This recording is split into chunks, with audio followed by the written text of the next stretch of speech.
Good afternoon, everybody. My name's Josephine Inkpin. I'm Minister in Placement here at Pitt Street Uniting Church. And we will start in a moment. Dr. Lisa Buxton from Aboriginal Catholic Ministry will lead us in Acknowledgement of Country. My job is just to say, if there's any need to exit this place quickly, there are 3 doors. That one is there. It has is better for disability access. The main one and the one over there. Toilets are through the back there, either through that door there or round the corner there. And the all-access toilet is directly behind me. Into the kitchen door, turn left. Over to Dr. Lisa Buxton.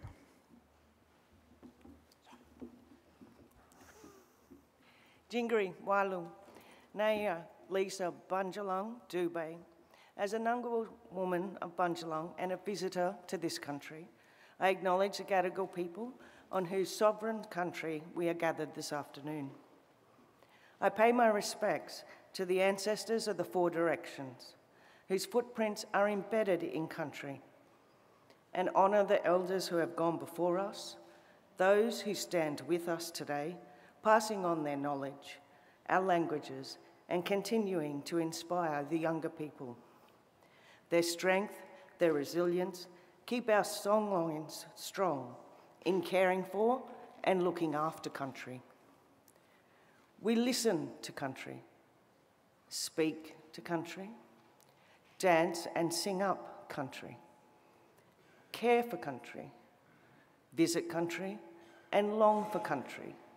Country is lived on and lived with. In the footsteps of our ancestors, may we all learn to nurture country and walk thoughtfully and gently on this land in the spirit of reconciliation and harmony. Bugubay.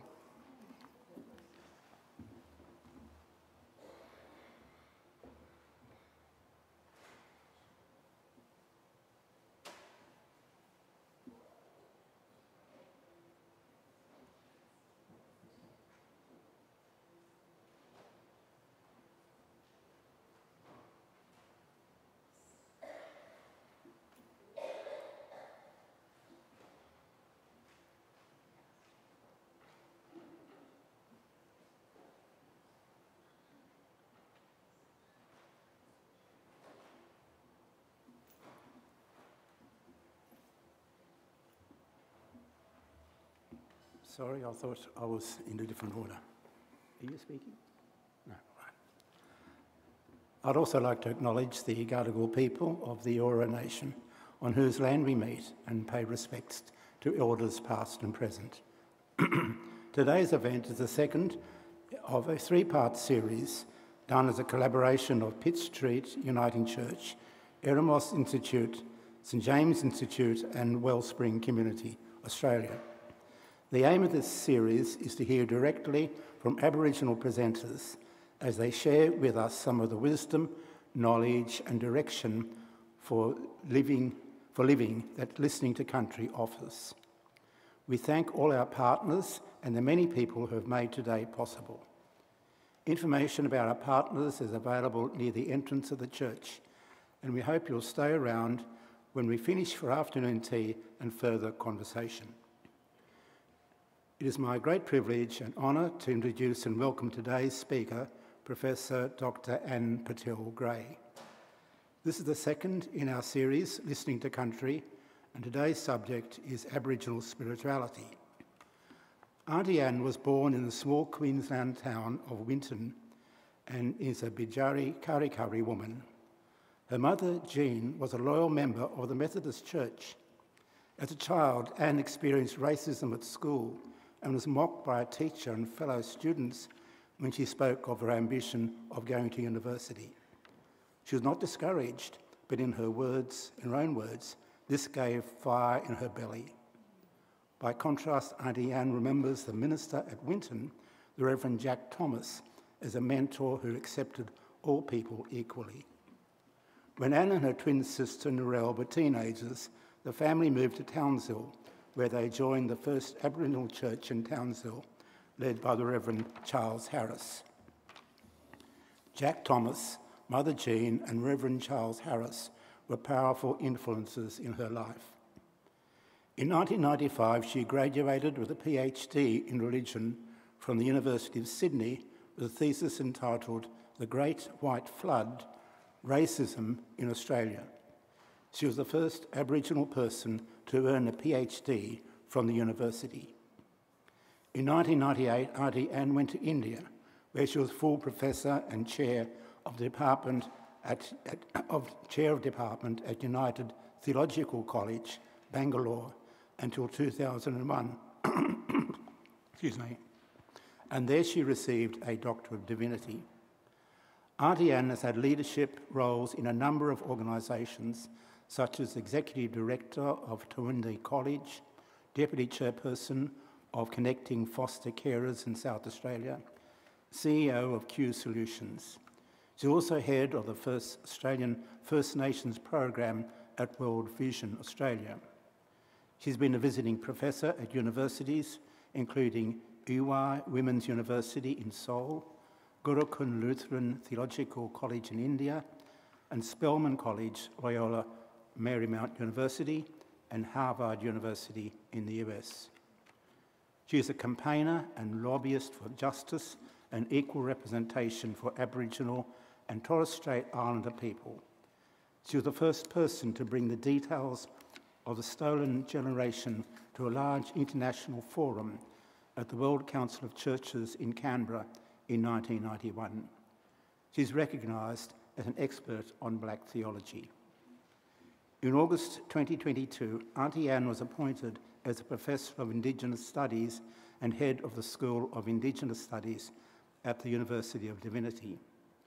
In spite of many achievements, the School of Indigenous Studies was disestablished by the University of Divinity just a few weeks ago. One of their many achievements was the first ever Australian academic conference focusing on Indigenous theologies. This conference showcased Indigenous theologians, theologies, and broke the stereotype of a homogenous view of Indigenous theology. It is the reason we are meeting here today, as it inspired several Sydney people who attended to run this series of seminars. Pitt Street Congregation has committed to supporting the school to the level of 2% of annual budget as a way of paying the rent. Anne has written widely, and her books include Through Aboriginal Eyes, The Cry from the Wilderness, Aboriginal Spirituality, Past and Present, Matung Uta, Black and White Australians Seeking Partnership, Indigenous Australia, a dialogue about the word becoming flesh in Aboriginal culture, and The Great White Flood, Racism in Australia. Also many journal articles and contributory chapters in other books. Currently, she is co-authoring with Old Testament and Hebrew scholar Norman Habel a series of short books decolonising the biblical narrative. Most of us understand that church in Australia has been used as a weapon in colonisation and oppression of Indigenous people and culture, and shamefully, the church has too often not only been used, but has been complicit in this. The Decolonising the Biblical Narrative series steps back into the biblical narrative itself to challenge us to read the Bible with an eye for colonisation narratives and symbolism within the text itself. After all, the writers of much of the text were themselves the colonisers of the Canaanite people. Please welcome Auntie Anne Pattel-Gray to tell us about Aboriginal spirituality.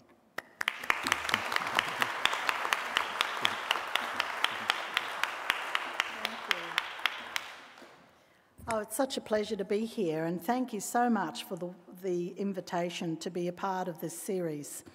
And it's one of the important conversations that need to happen around Australia of how we begin to connect with one another. So, if we go to the next slide for me, next one, we've done the acknowledgement, and I thank you, Lisa, for that. The Tyndall map. I always love to start with this map because, you know, we've been told that we were only 250,000 people. Does that look like 250,000 people? We covered, that's every tribe that existed. And by the way, Tyndall map missed out a few tribes, so we're a few short.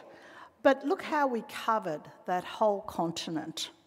So we had to be more than 250,000 people, surely. And otherwise we had vast territories to ourselves, didn't we, you know? But I always love to start with this because it gives people the context when I begin to talk about Aboriginal spirituality. The diversity of languages. Each one of those groups were a language group. They're not dialects, they're languages. And that's how many tribal groupings there were in this country. And on top of that, within those tribal groups, you had the clan groups. So that's how vast. We had over 700 and something distinct languages, and sadly today we only have 250 fluent languages that continue. Many of our people are working very hard to restore language, as it is very critical and important to preserving our culture and our ceremonies and songlines. So, next one, thank you. Today, I'm going to share with you an Aboriginal people's worldview that is holistic. It's important that you understand the holism in which I speak from, because that's different to the West, where the West in academia tends to compartmentalise aspects of humanity, whereas we look at the whole person and creation and everything as a part of who we are and our identity. Next slide, please. There we go. So, Aboriginal spirituality. Aboriginal spirituality is central to our connection to country. We Aboriginal people refer to land as country. Country to Australia's First Nation people is a critical life source for our existence. Country is spiritual, it's physical, social, cultural, ceremonial, and the source of life. And all of these are the foundation to our identity and connection to land.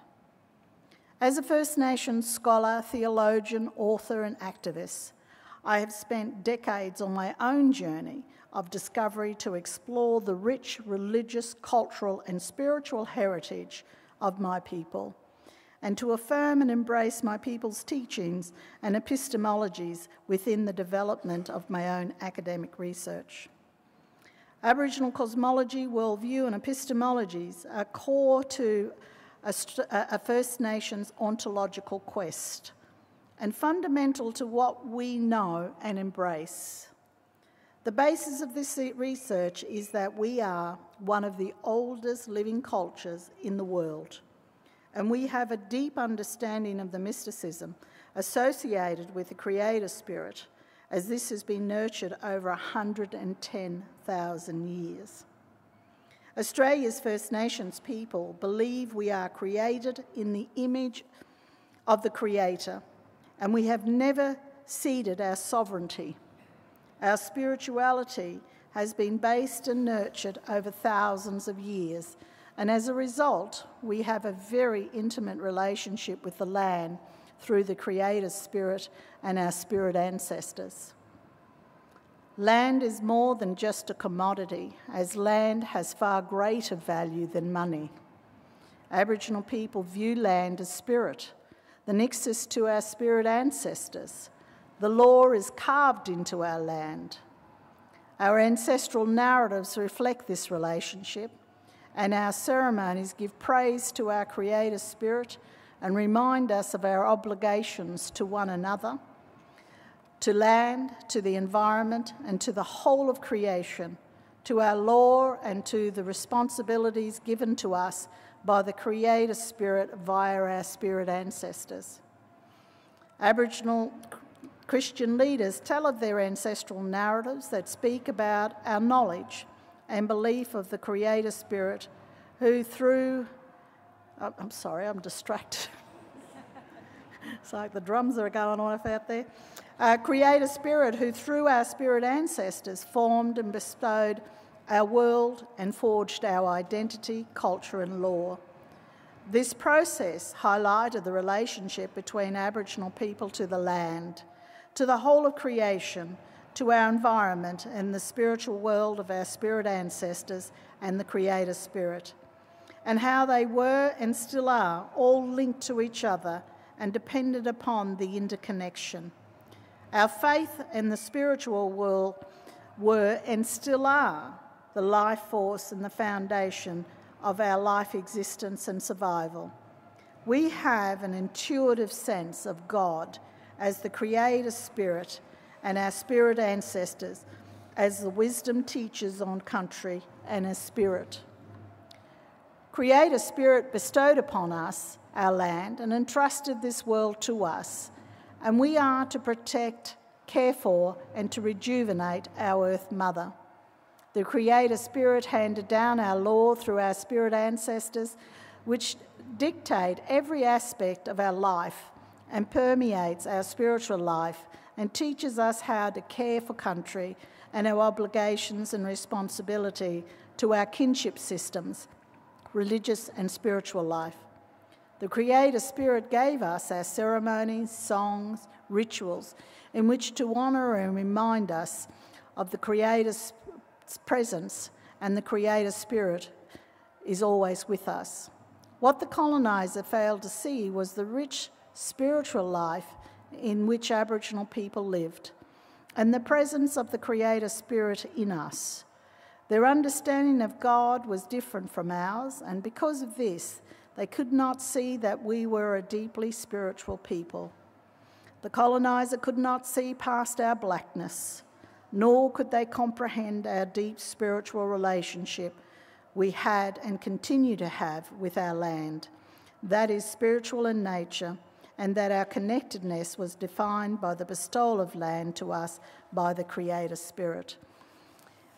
I keep very true to the story of when I try to describe Aboriginal spirituality to people. Simply that our spirituality, what I'm showing you is something like a skeleton that is principal to all our language groups, but is completely culturally diverse because of language, because of ceremonies, because of geographical areas. So what I'm showing you is the principles in which we identify our spirituality. And this encompasses cosmology, epistemology, ancestral narratives, songlines, ceremonies, rituals, and country. These are, and at the focus and the centre of that is the Creator Spirit and the ancestors. Those things we hold as part of our spirituality, but of course, culturally and linguistically diverse is expressed differently and ceremonially. Can I have the next slide, please? When I talk about Aboriginal culture, this is something that a lot of people seem to assume that, there's only one aspect of our culture. And I decided to come up with this PowerPoint simply because I needed to show you how complex our culture is and what it encompasses and embraces as we express ourselves. So, of course, you've got law, customs, ancestral spirits. You got stories, songlines, sacred sites and sites of significance. You got totems, ceremonies, traditional beliefs, men, women's business, land and environment, and of course, last one, identity. All of that, when we speak of culture, that's what I'm talking about, and that's what our people are talking about. That's how complex it is. It's not just one aspect. Next one, please. Eco-spirituality. When we talk about our connection to country and we look at it in a different way than most people do, we look at country as being spiritual, physical, relational, identity and economical. That's what country means to us. It is not property. It is not something of ownership.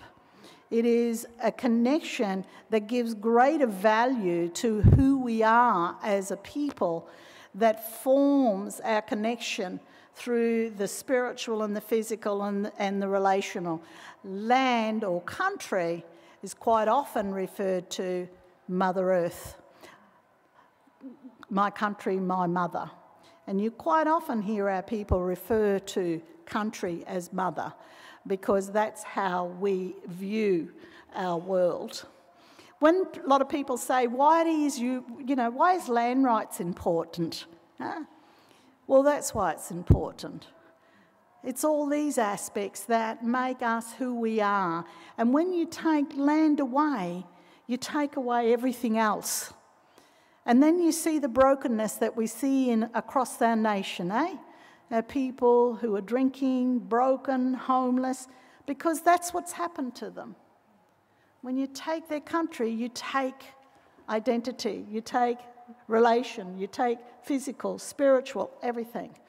And this is where we've got to start healing and looking at how to heal our people. Next one, please. In Aboriginal culture, we have a very complex kinship system. I've given you a very basic rule. Anthropologists have tried to understand our kinship system, but have failed repeatedly because it is so complex. Remember when in the early morning, when you get up and you go outside and you see the dew, and it might be on a beautiful cobweb, and all of those lines linking, and it's just magical to see that. Well, that's how complex our kinship system is. And yet, children from very young age learn that system very early in their age, and they begin to learn who's their poison cousins, who they can't talk to, who they can't marry, and who they have responsibility to, and who they have obligations. And they're learning this from age 7, sometimes 5, because that's the first initiation process where they start taking on more responsibility but understanding the social structure of our people. So it becomes extremely complex. Next one. Identity. Well, this is my Aboriginal identity. This is what it embraces. It embraces culture, law, values, beliefs, and language. It encompasses land, environment, natural resources, animals, wildlife, flora and fauna, and people, kinship, skin, and relationships. That's identity. That's what it is to be Aboriginal. It is so deep and spiritual and connected to everything that we know and understand within our context. And these are some of the things that we want you to begin to learn and understand. We would love for you to have a similar relationship to our country that we have, that you see it not as a commodity to be bought and sold, but something where you can commune with the Creator Spirit, where you can be on country and see the teachings of the Creator. You know, most people, when our people, it's really important for us to go home and to walk country. You hear that term quite often, walking country. This is why we walk country. Because it heals us, it reaffirms us, it gives us an affirmation of identity. Because while we're in the mainstream, we are constantly fighting a racist onslaught against our identity and our person each and every day. And it becomes hard. In order to restore, we go home to country, because there we can sit and be with the Creator Spirit and to feel that Creator in our Mother Earth, in our country, pulsating and spiritually talking to us. We watch the plants, the animals, creation, and we see the teachings of our Creator and ancestors through those animals and through the plant life and through that whole environmental system. And it kind of reaffirms us and makes us begin to understand our role and our function within that whole world, and gives, how would you say, value to who we are and why we're here. And that, you know, we're here because the Creator placed us here. We are Aboriginal because the Creator made us this way. You know, the churches for so long told our people that we were pagans, we were heathen, that our culture was demonic and that had no value. And you know, there's some of our people who still hold that as truth. And what I talk to them about is, if we read Genesis, it clearly states that we are created in the image of the Creator and we are good. So you are created the way you were meant to be created as an Aboriginal person, with language, with song, with culture, with ceremonies, and with country, because that's what God created and gave to you. You are who you are. And we're all culturally diverse. But to have a Christian faith that is brought to this country that took away every ounce of value we had as human beings, as Aboriginal people, and to vilify it, and to say you can only be acceptable to God if you act like me, a white person, because your language is pagan. So we're going to take your language away, we're going to remove it, so you only speak English, and we're going to remove you from your people so they can't influence you. You know, cultural genocide took place in this country. Gladly, I must say, our Christians somewhere learned something of worth, because by the time they got to the centre, they didn't demand that ridiculous Eurocentric racism to permeate sharing the gospel, where language was then upheld and valued and responded to in a totally different way.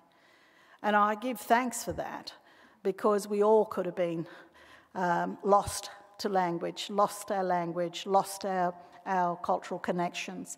So identity is so important to Aboriginal people. We fight for it, we are fierce about it, we protect it, and we're zealous, you know, we're really strong about who we are.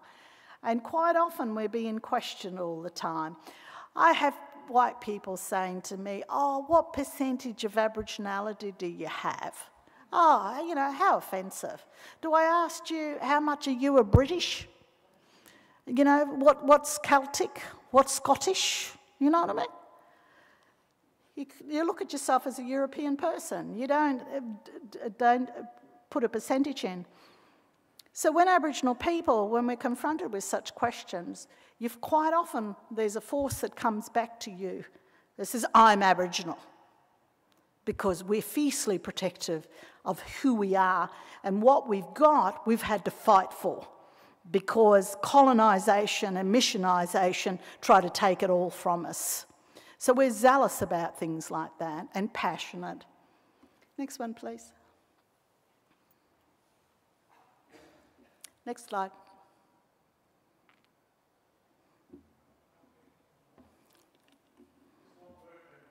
Oh. Okay. We'll wait.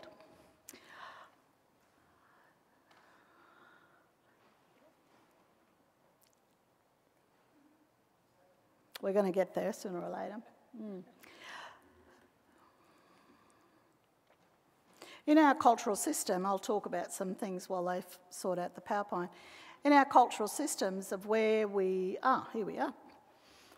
What I've done over the years is, through my work and my research, I've been able to define universal values of Indigenous peoples, or Aboriginal peoples, and non-Aboriginal peoples. And basically what I've seen is how we're different in some aspects and why we're different. When we look at number one, where Aboriginal people were event orientation versus that of time orientation. We find in the West that everything's like this. Watch. On time, you know. And quite often you'll see amongst our mob, they'll go like this when they want to show a white person, because that's common, time, you know. And you know, and there's a time and place for that. But when it comes to our world, when we have events, they can last anywhere up to, you know, 3 to 2 weeks to 2 months. So being on time is irrelevant in that context. What is important is that you show up. And I'll tell you what, our elders are good, mate, you know, they don't miss a trick, because they'll know whether you've been there or you haven't been there, and they'll hold you accountable if you haven't shown. So you know you've got to turn up, but when you turn up, it really doesn't matter as to what time you turn up. So quite often you hear that term, running on Koori time or Murray time, blackfella time, you know, because we're never on time. I've been indoctrinated, so I'm always on time, I'm early. And quite often I'll say to white fellas, hey, huh?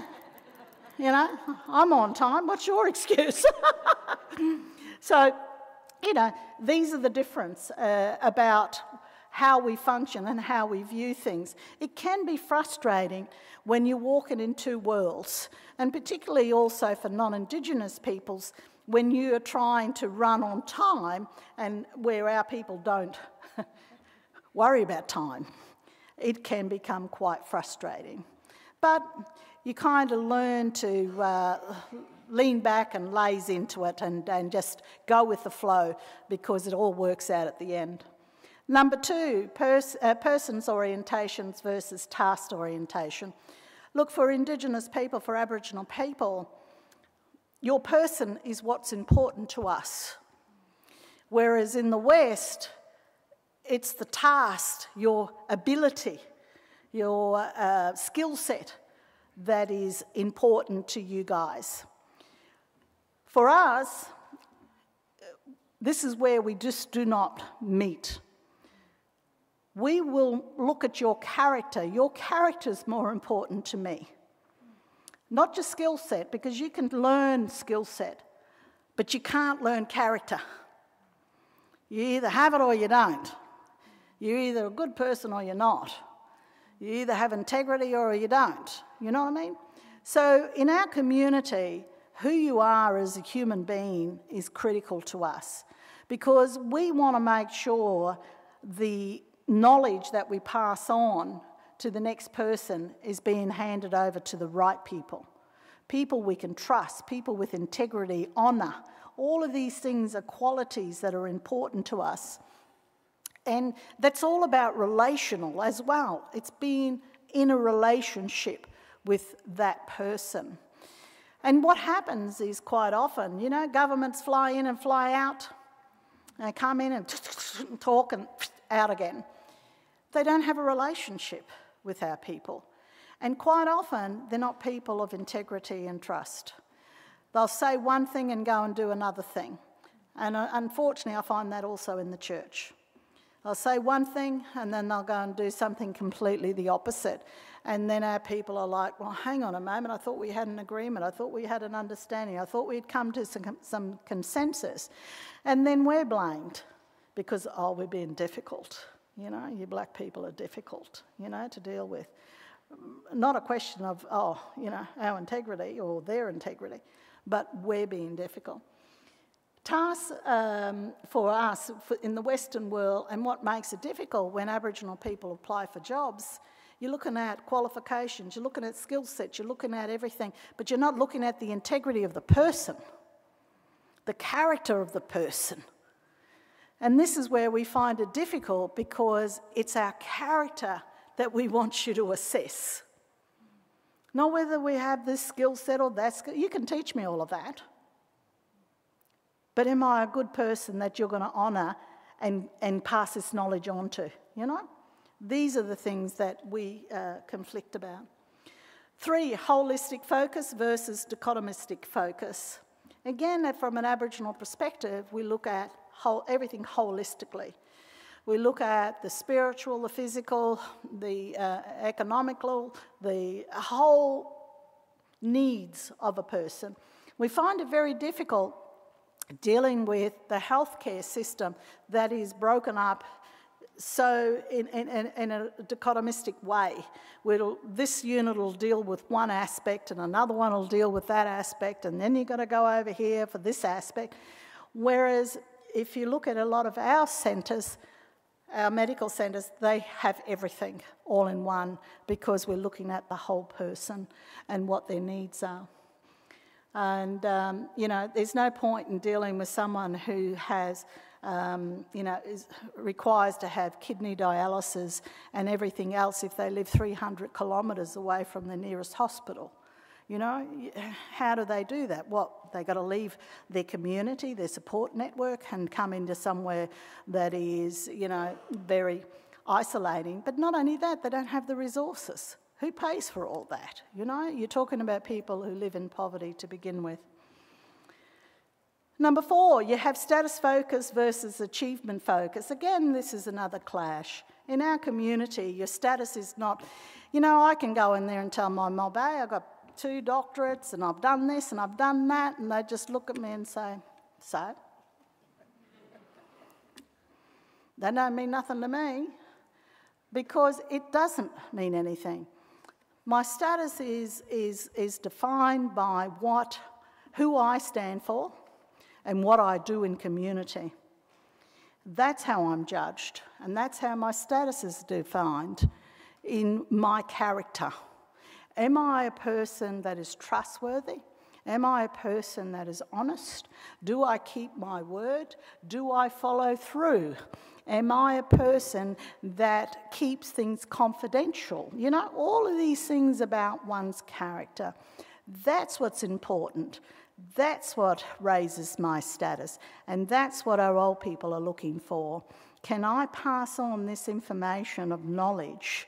And is this the right person who's going to protect it and ensure its longevity and that it's passed on? So all of those things come into question. A lot of the times also, status comes around age. Being an elder has status. And it is something valued within our society, highly valued, not just something valued, highly valued within our society.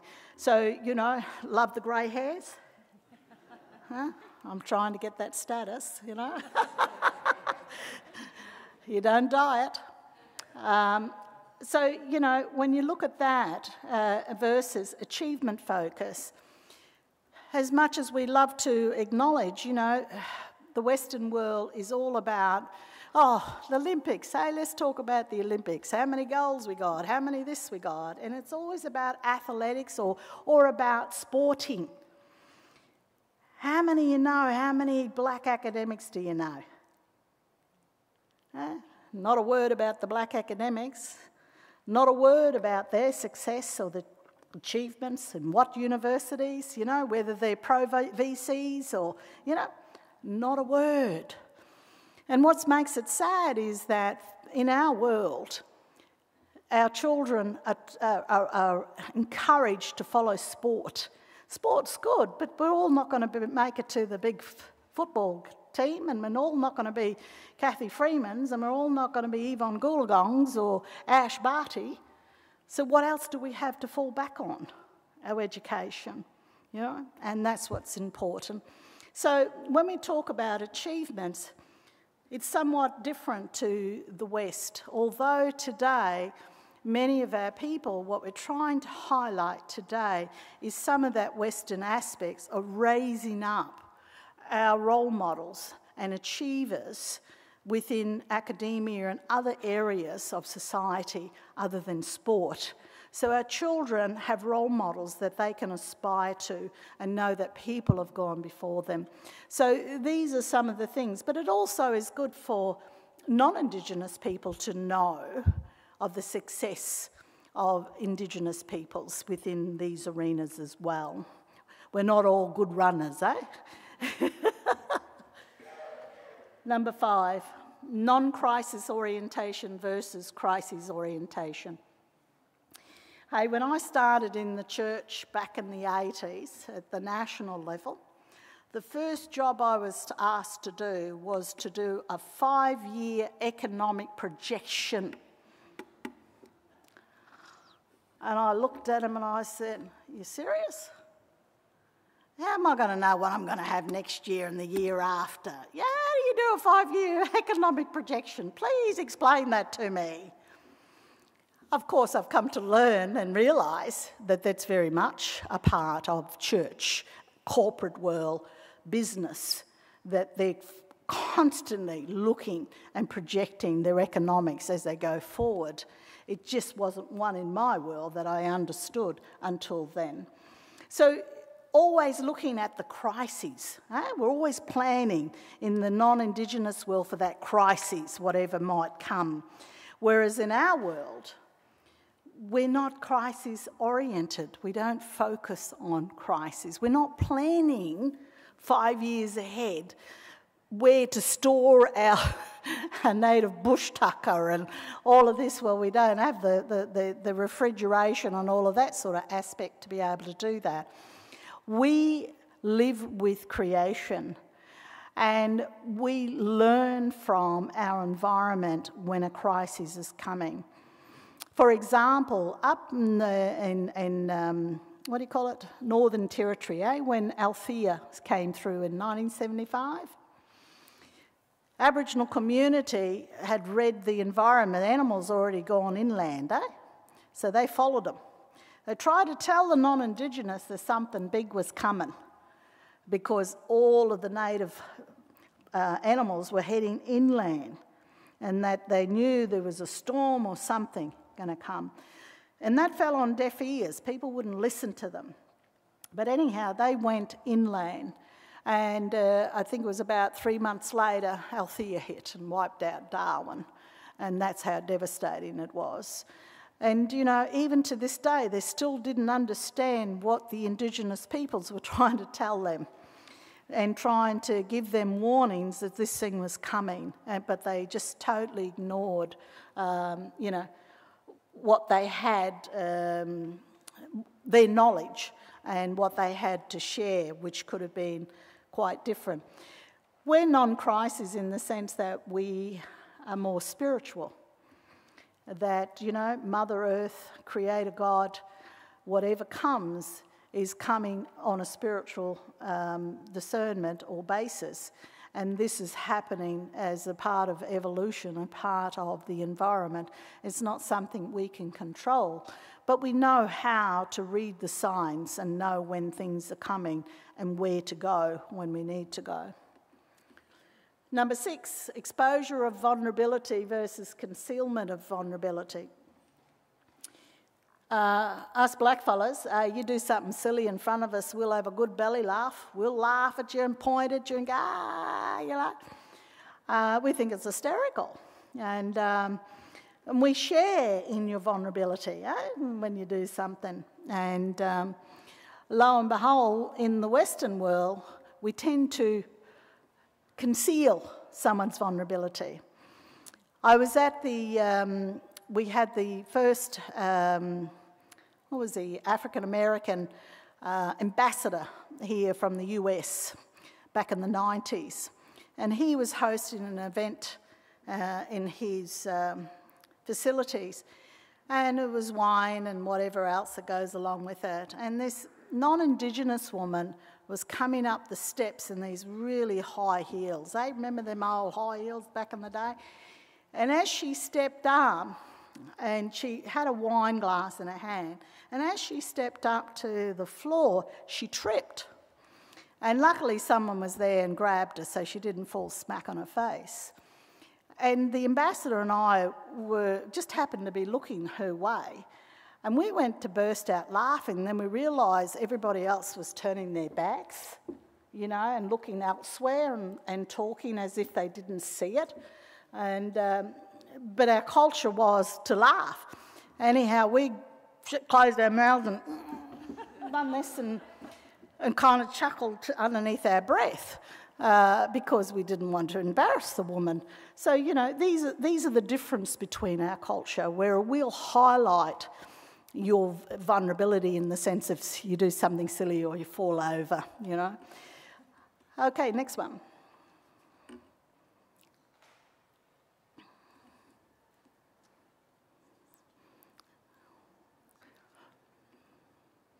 Are we moving? No, having trouble?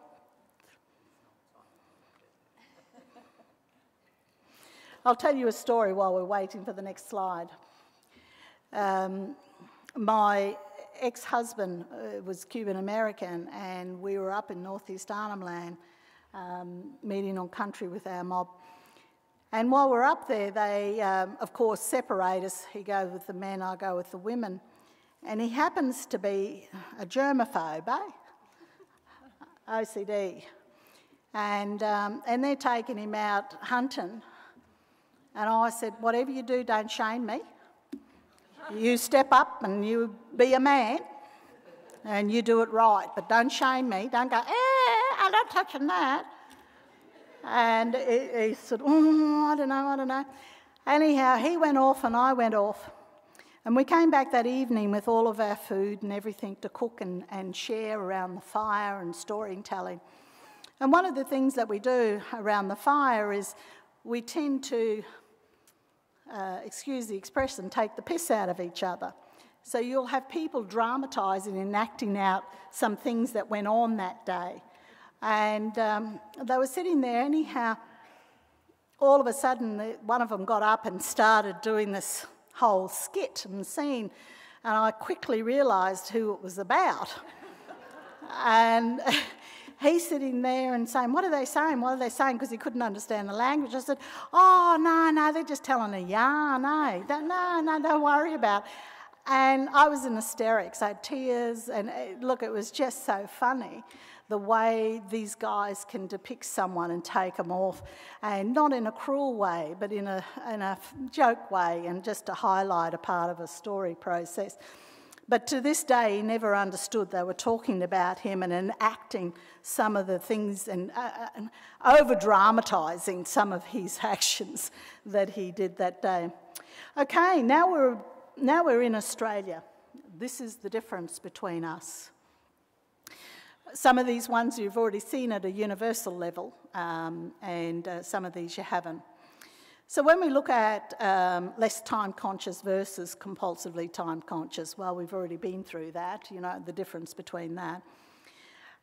2, we look at cooperation versus competition. Aboriginal people, we view ourselves as a collective. We are not individualistic. We have no reason to compete.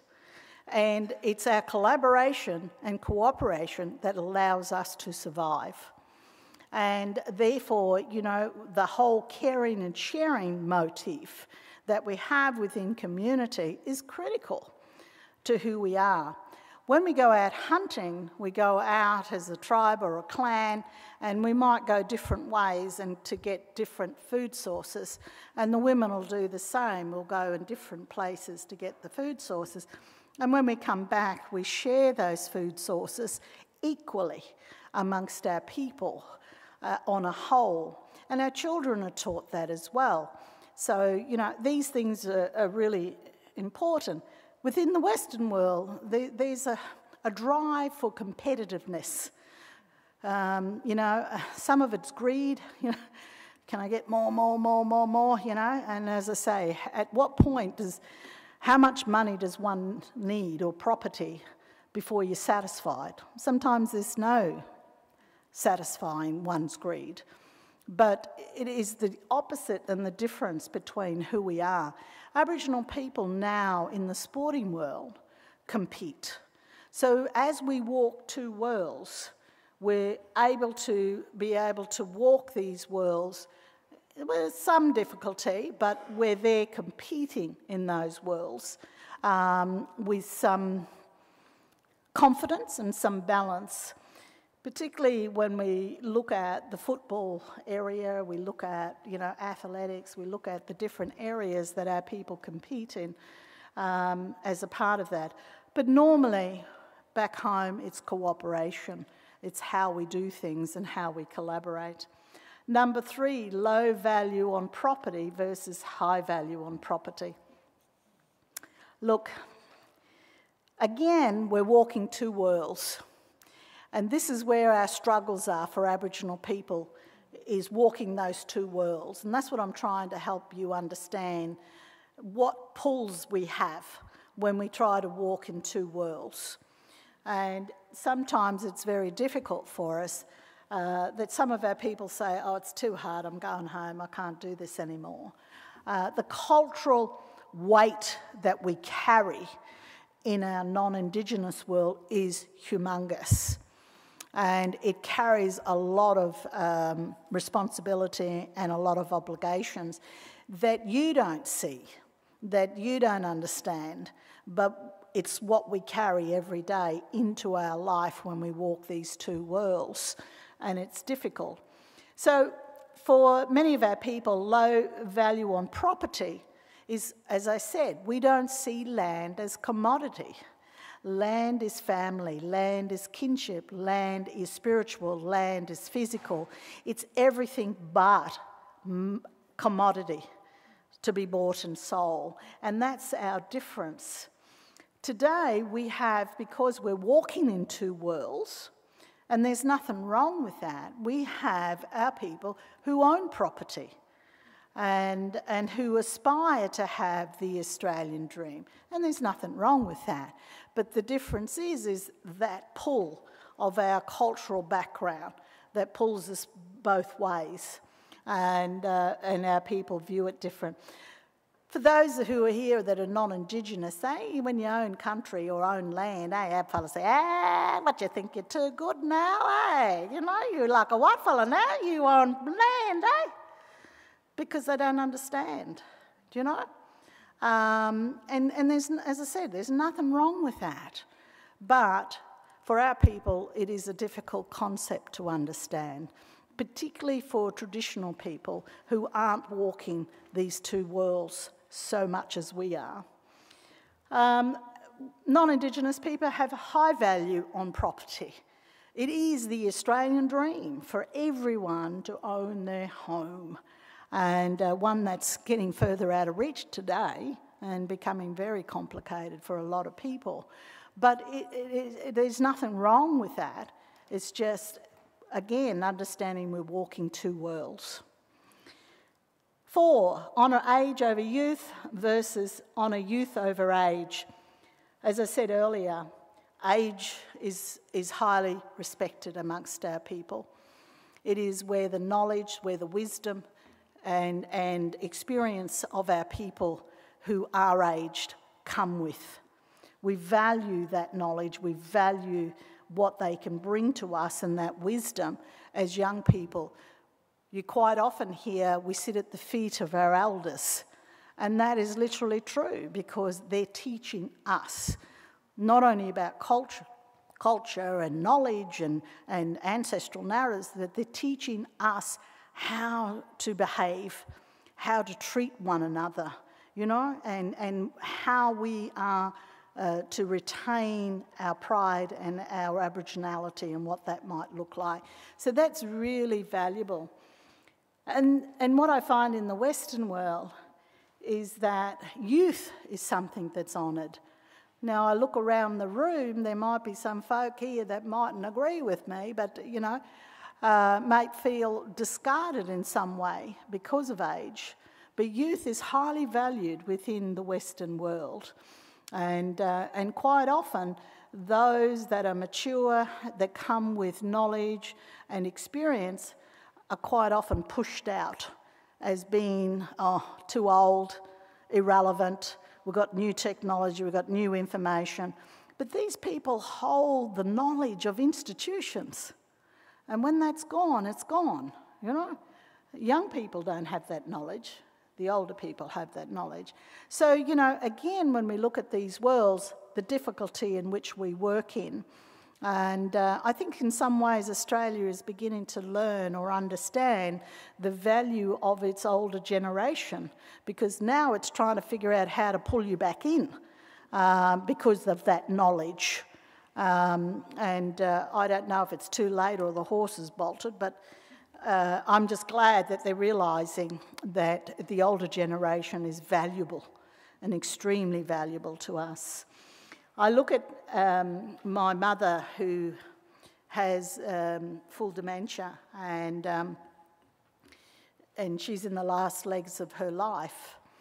And I visit her, family go every day to be with her, and because I live away from them, I go up as often as I can, and I spend all day sitting in her room with her, even though she doesn't know me or recognise me. I know who she is.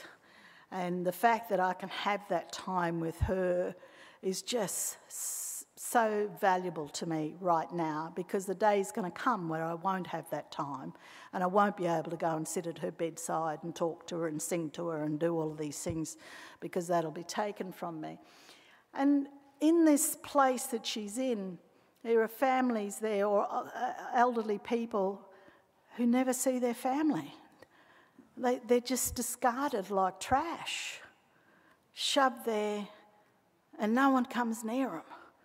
And I really, it hurts to see how people can disrespect their parents like that. And you think, who could do that? You know, this person brought you into the world, loved you, nurtured you, and done all of these stuff.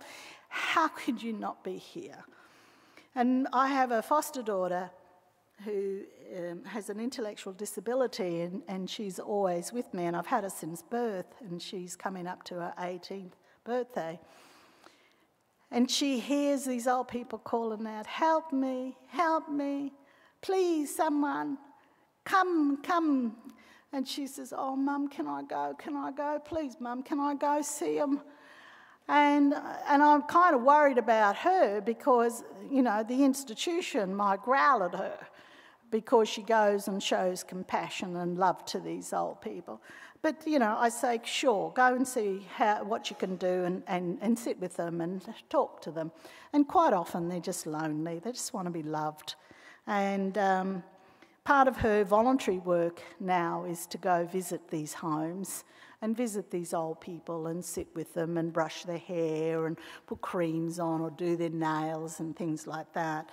You know, and isn't it amazing how that's instilled in our DNA, how we care for our old? It's just a part of who we are, regardless of race or colour, you know. So that's the difference between, as I said, walking that world. 5, giving over savings versus savings over giving. Oh, gosh. Working in walking in a non-Indigenous world for majority of my life, in the workplace, I hear people talking about counting up their super and working out how much they're going to have, you know, and they're going to have enough. Really worrying about their retirement and old age. And, you know, and I can understand why. Because quite often your family isn't there with you. You're on your own. And I think, wow, I have no idea what that must feel like and how scary that must be for people, because I have a whole community. I have a whole kinship system. I share my wealth today and invest in my future through investing in my children and my community, because they're my retirement. When I grow old, they'll look after me and protect me and care for me. I don't need to worry about what I got in my super, because I've got a whole kinship community that I can rely on. But I do understand and come to understand the non-Indigenous world of why this is so important.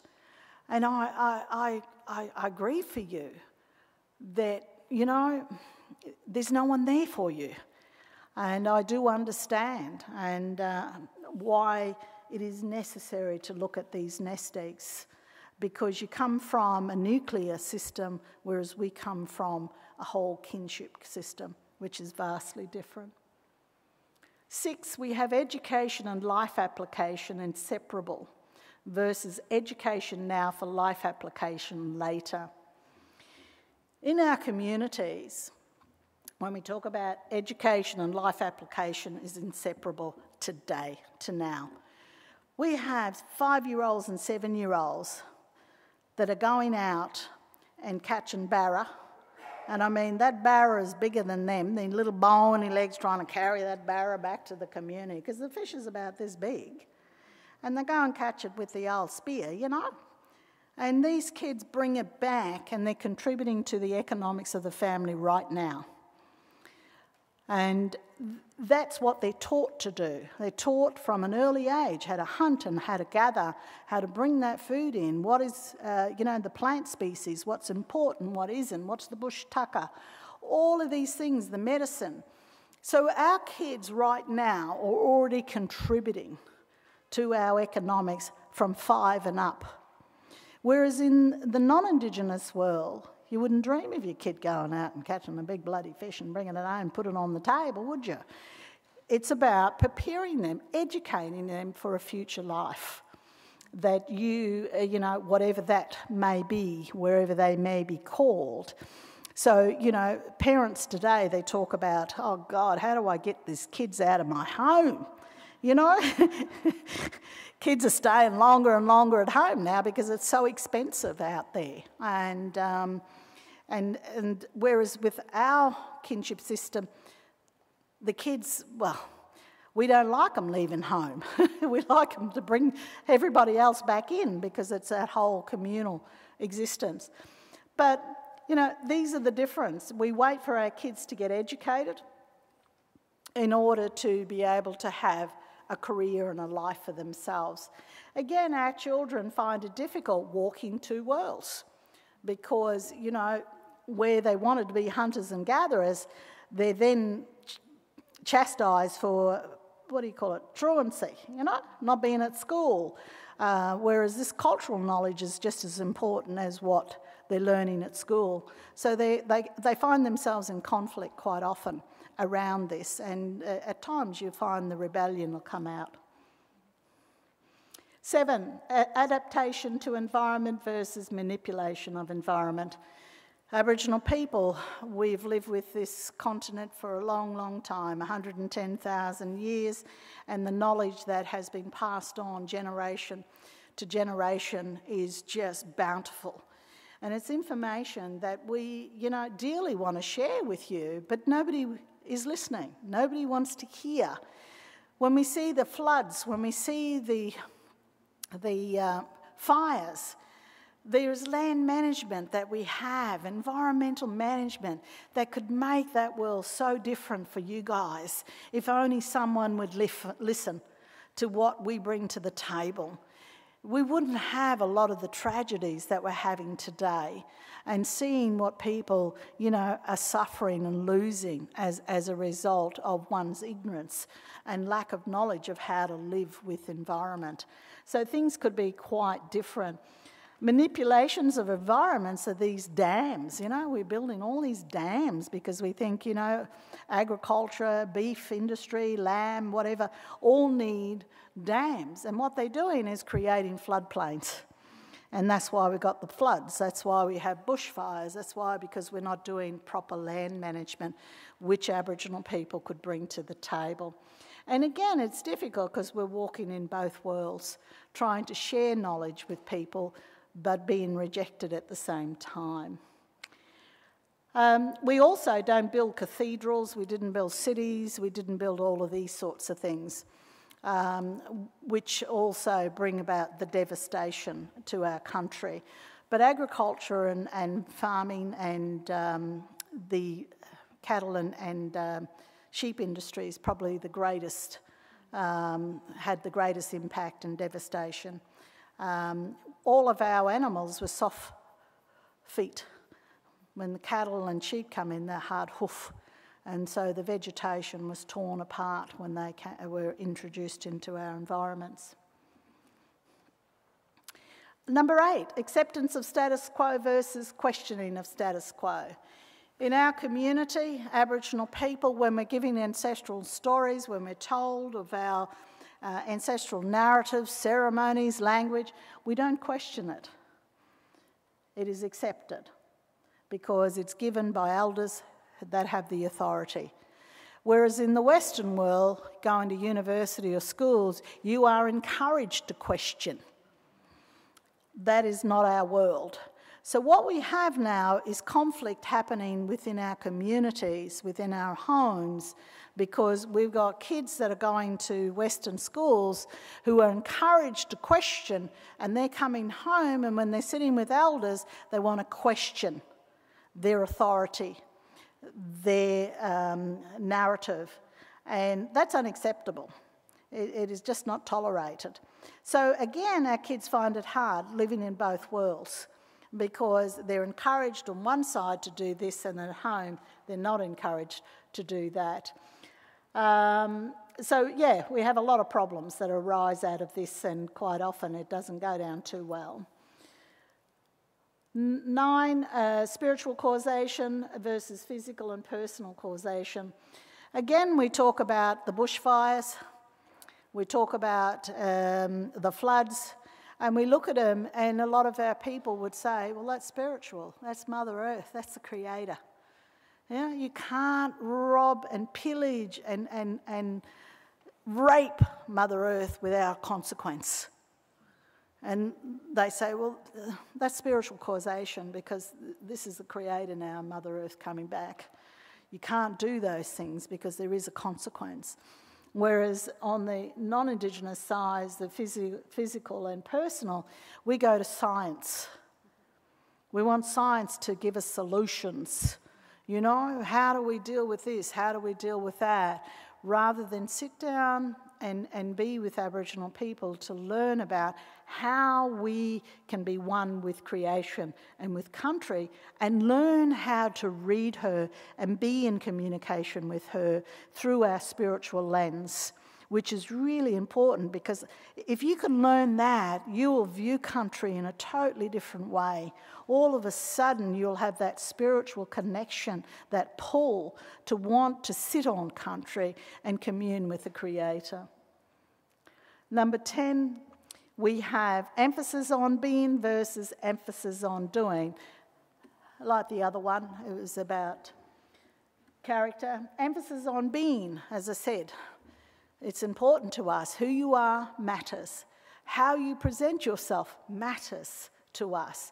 You mightn't think we're paying much attention when we're in your midst, or you're talking to us, or in the... They don't miss a trick. They're watching everything, and they're reading you from top to bottom, who you are, whether you can be trusted. Is this someone I want to know? Is this someone I want to invest time in? You know, they're looking at everything. Your being is everything to our people, and we want friendships with people and relationships with people who are respectful, who value who we are, who want to understand and learn from us and share our knowledge, because we've learned everything about you through your systems and your schools and your employment and your workplaces. It's time for you to learn about us. So we're looking at who are you in that context. Whereas in the Western world, in the non-Indigenous world, it's emphasis on doing again. What do I bring to the table? The first thing I do when I apply for a job is I've got to list my credentials. You don't want to know about me, you just want to know what can I do and what qualifications do I bring to the table. You kind of miss the whole point of who the person, because you're not relational based. That's the difference between you and us, is you're not relational based. We're relational. Anyone that walks into our world, we want a relationship. You're just not a passerby. If it's someone that, you know, wants to sit and talk to us, well, we want to know that you want a relationship too, because then I'm going to invest time in you, because I want to know you and I want you to know me. So it's vastly different in that way. 11, highly group-oriented versus highly individualistic. As I said, we Aboriginal people, we see ourselves as a collective. I remember going to school and every time I wrote anything, I would say we did this, and us, and all of this plural. And I would be whacked over the knuckles because the teacher would say, it's I. There's no we, it's I. And I'd look at her and think, well, it's we for us, you know. And she could not understand that I couldn't think as an individual because I was taught, and it was in my DNA, to think collectively as a we. And I still struggle with it quite often, even when I'm writing today. I still can't use the term I because I'm talking we all the time. So it's a great. Whereas in the Western world, it's very individualistic. It's I. And I think somehow you lose a sense of community when it's individualistic. You lose the sense of connection to each other. And these are the things that I think that we bring of value to you. If you can, you know, begin to look through our cultural lens at your society and at your friends and at your relationship, where it becomes, you know, inclusive and pluralistic. Next one. Use of language. This is a good one. Forms of greetings and leave-taking. Now I'm going to demonstrate with some of this. Can I move away from here, or is it just so focused for people online? I have to stay here?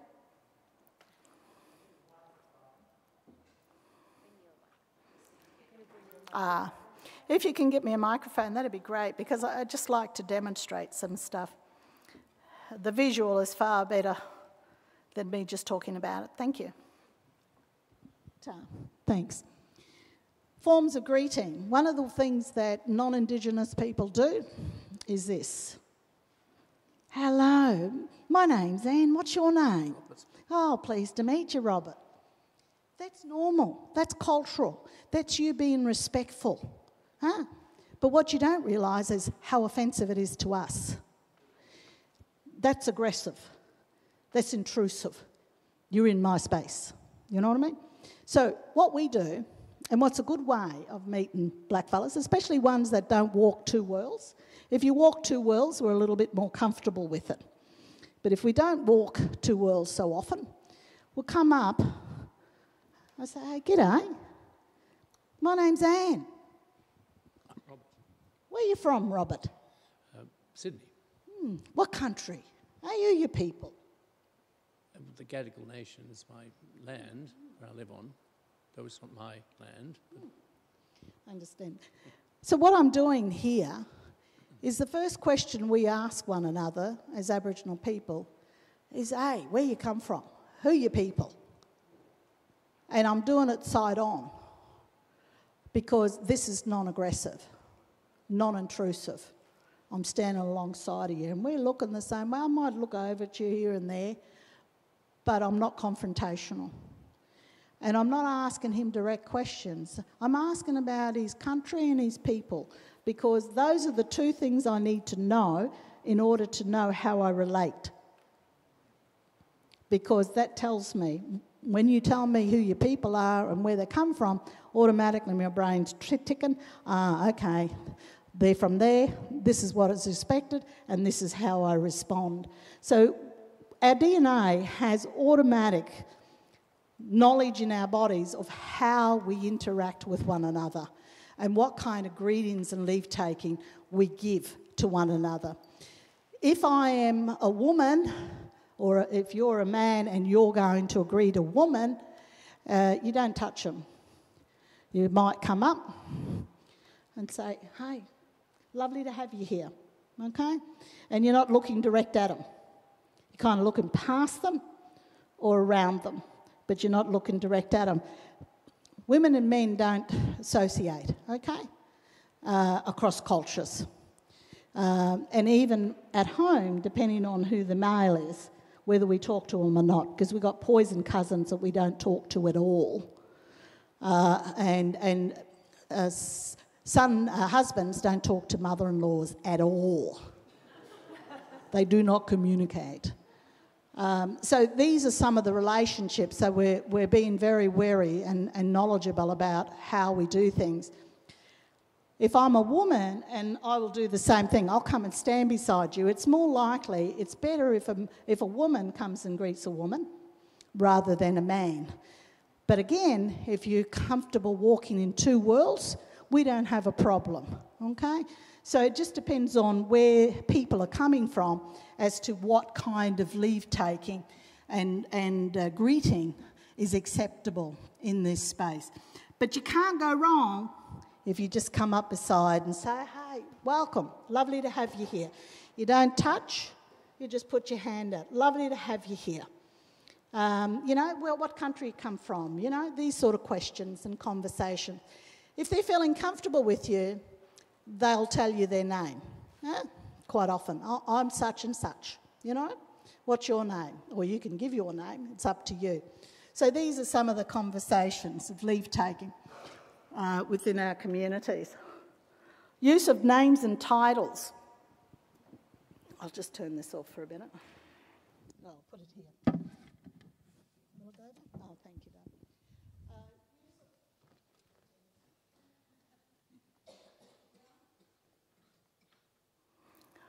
I'm making it difficult for you. Use of names and titles.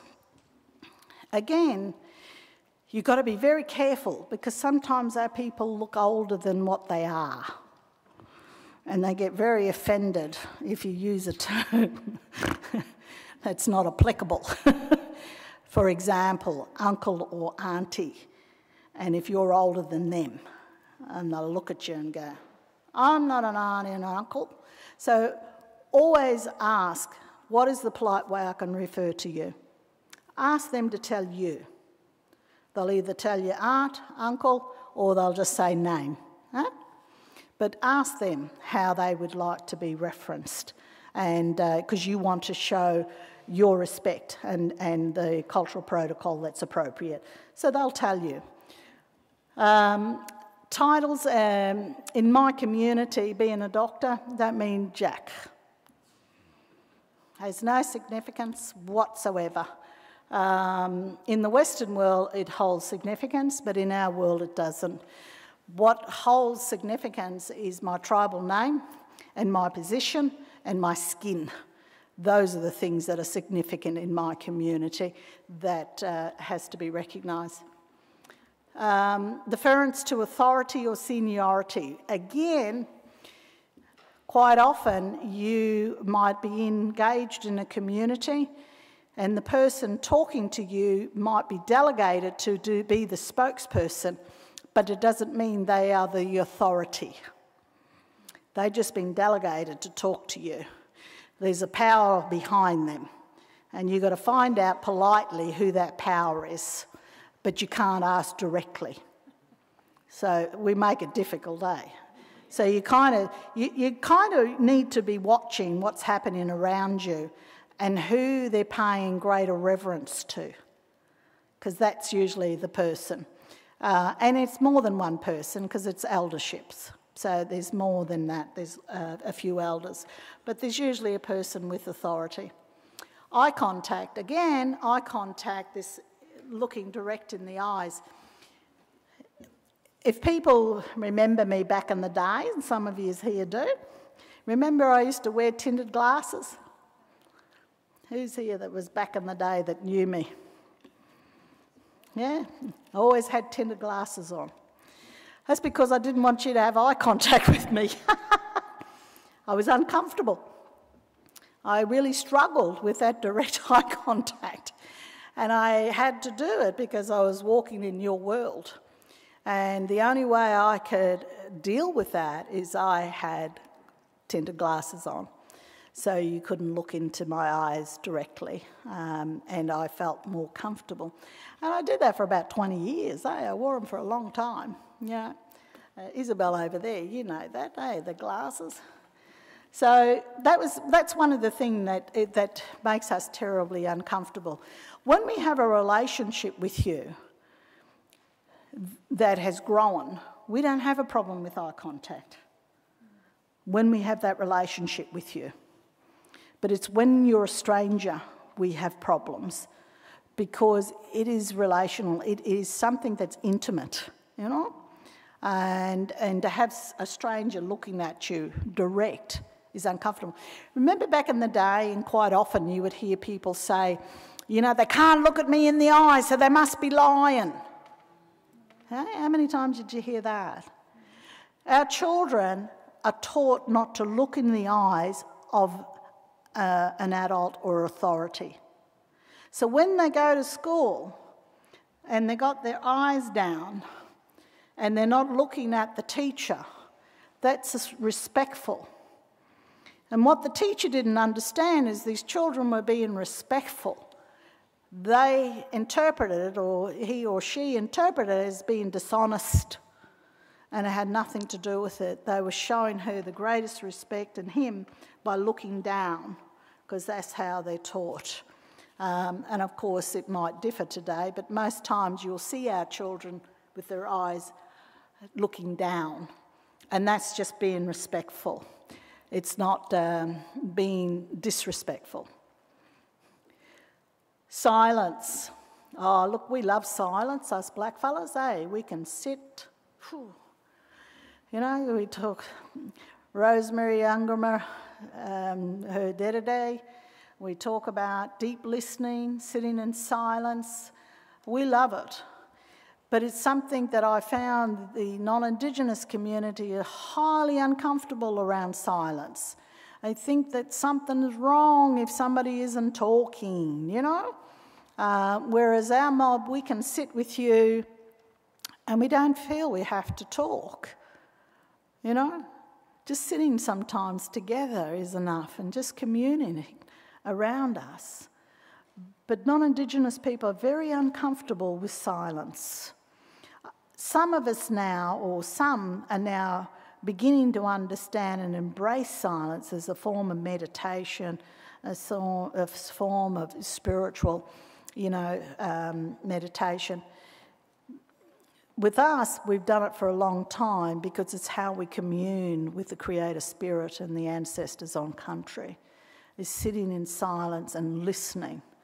We don't listen well, do we? You know, quite often we're talking at people rather than listening to people and hearing what they're actually saying to us.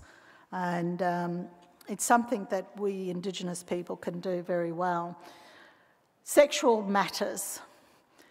In our community, I was horrified in one of the church forums where women and men were talking about sexual things, not provocative or being filthy, but talking about things that in my community we would never talk with men about. We would never have a conversation about women's business in front of a man or with a man. So I was quite taken back that these guys were talking, around the lunch table as if it was nothing. I had to get up and excuse myself because it made me really uncomfortable. But these things we do not do. So understand that. In our community, we do not do in our community. Have those conversations in mixed audience. If women are together, that's a different conversation. Men are together, another different conversation. But together, it'll never happen. I was asking the women back in the 2000s, the women of Central Australia, the Walpuri and Pitjantjatjara women, were marching for dry country, and as a part of their protest. And eventually they got dry country. And I'm sitting down with the old people and the old women. I said, how'd you do that? How'd you get dry country? How'd you get them men to give up grog? And they looked at me and looked me up and down like, this silly young woman, you know. I said, no, tell me, Aunt, hey. We rounded up all them young women, took them on woman's space, and men can't come in. And we said, until you sign there, no woman coming home. How clever was that? Them men signed real quick. That's how they got dry country. I thought, too deadly, eh? Yeah. Modesty. This is something that's been indoctrinated into us in the sense of Western Christianisation. You know, traditionally we were okay in our nakedness. You know, we were part of God's creation, and what God created was good. And we didn't see it in the sense of something that was, you know, sexual or perverted. We saw it as natural. And over the years of missionisation, we now have a world where we cover ourselves from here all the way down to our feet in a lot of our traditional communities. When I go into traditional communities, quite often I refer to my clothes as I have to pack my mission clothes, because they have to be from here all the way down. And they're baggy. They're old baggy dresses, and you don't wear pants. They're not frowned upon. Shorts, depending if they're baggy, they're okay, but not short shorts or anything clingy. You can't have anything like that. So I have a wardrobe called my mission clothes, which I take into community. And community are fiercely regimental about this and how you dress. If you turn up inappropriately, they'll swish you into a room and all of a sudden they'll be bringing in baggy clothes. You change, you put that on. And that's just how it is. And this is how much we've gotten into or indoctrinated our people about this whole thing of, you know, what we call modesty. You know, to be modest is to be a good Christian woman. And to their understanding, that is covering yourself, you know, from head to toe. Shaming. Shaming is something that you want to avoid at all points with Aboriginal people. You shame them, you've lost them. Simple as that. They will never come back. Over the years, we've been shamed and humiliated many, many times. And Gary and I both know what that feels like just recently with the University of Divinity. Tossing us out like a piece of garbage. We were shamed and humiliated by the way they treated us. And so, you know, it's not something of the yesteryears that has happened. It continues to happen even today, how we're treated. And particularly by, you know, religious and Christian institutions where, you know, one would assume they'd know better and would know how to treat people respectfully. And unfortunately, that's not the case. So, you know, it is something that is devastating to us and to our integrity when that happens. Quite often, there is no comeback simply because we don't have a voice. We have no way to speak into that shame because everybody's so busy listening to the white fella control the narrative of what they've done that they don't hear our voice. Swearing. In most of our languages, we don't have swear words. So when you go into community, you'll hear our community swearing in English because they don't have the language.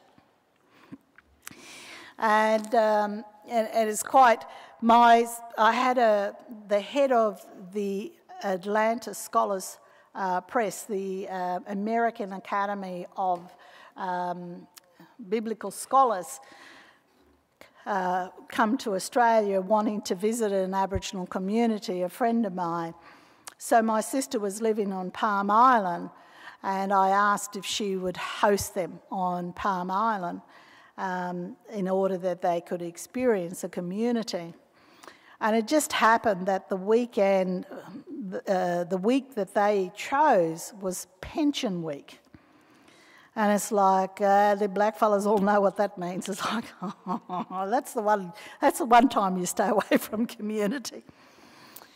Because that's when you see some of our people at their worst with the canteen.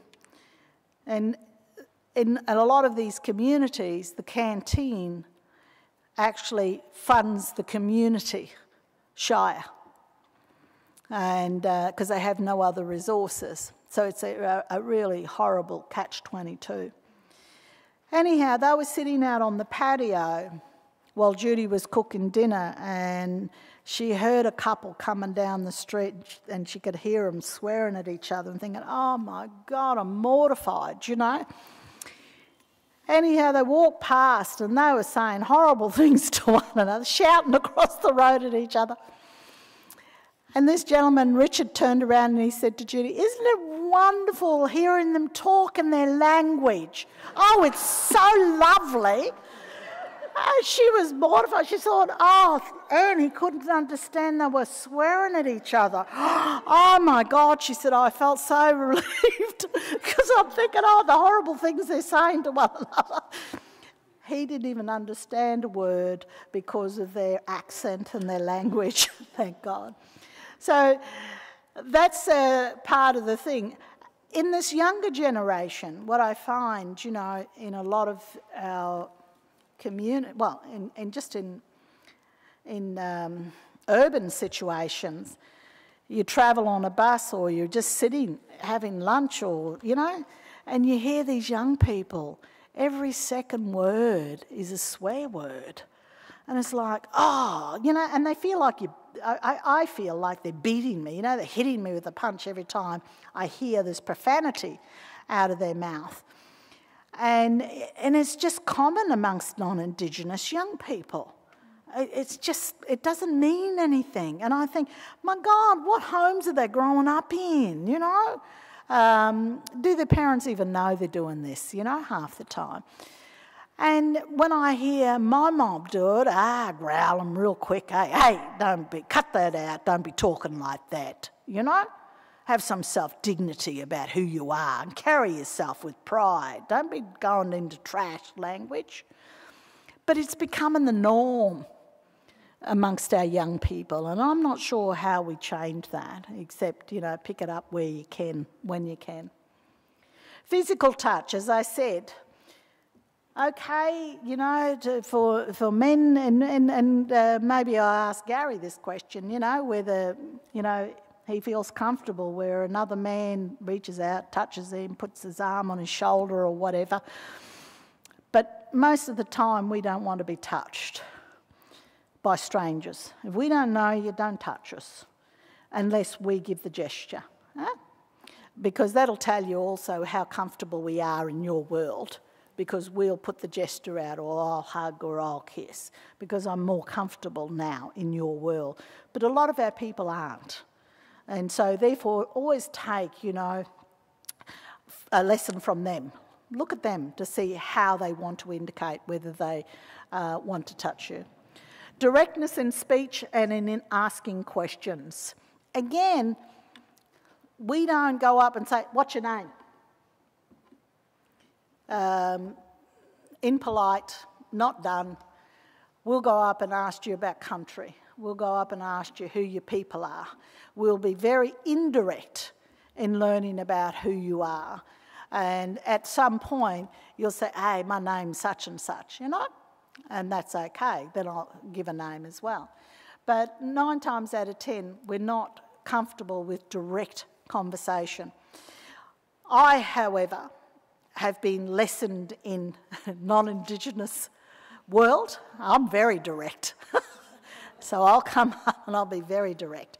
So again, it depends on our comfortability walking in two worlds, whether we're comfortable with things like that.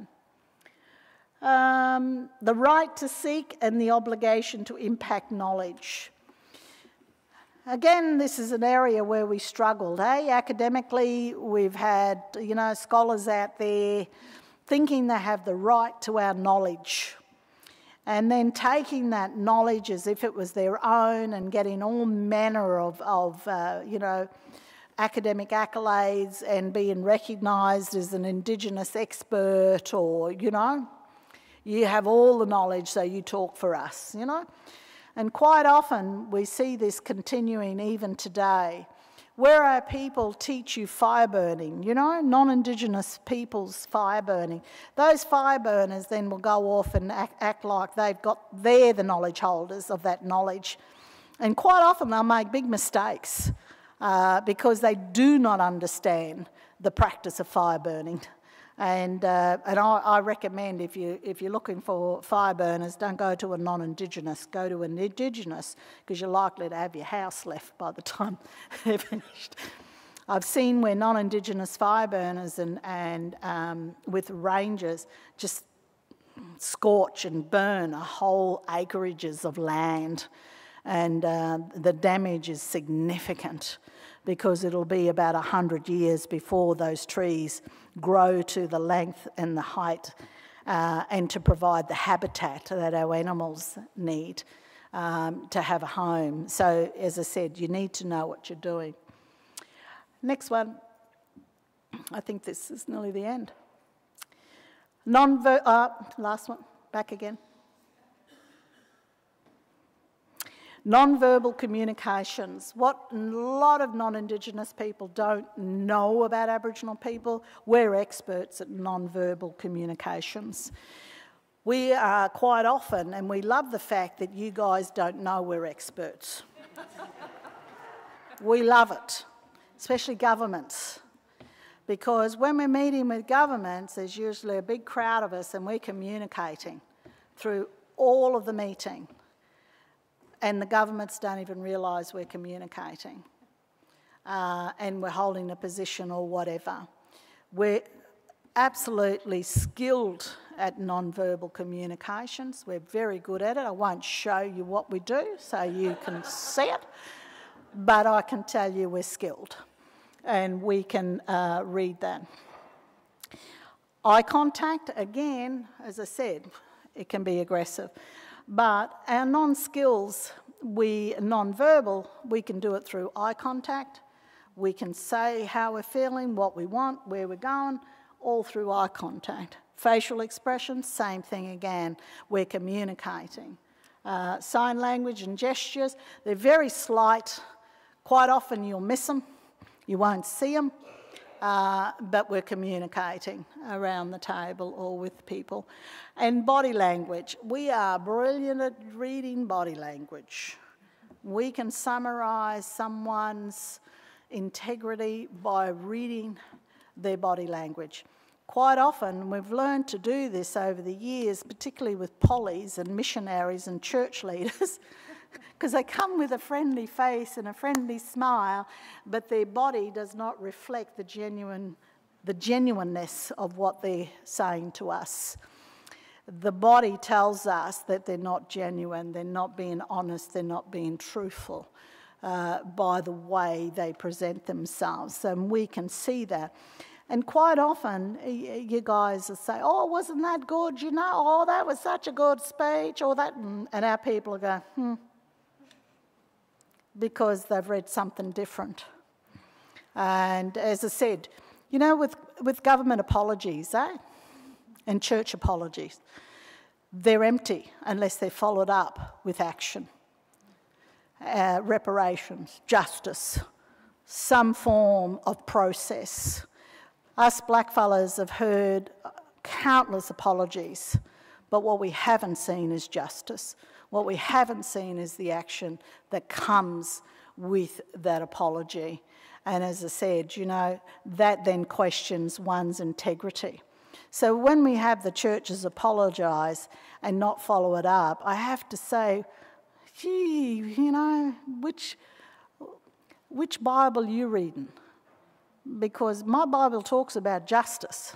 My Bible talks about reparation. My Bible talks about being prophetic and standing up and calling out injustices. So I've got to ask, which Bible are you reading? Because it ain't mine. So perhaps we need to look at what we're reading, but more importantly, how we're interpreting it. So these are the stuff of our people. I will open it up now for questions. All of this is relevant to our spirituality, who we are, and how we relate to country and to one another. So thank you, and let's open it up for questions.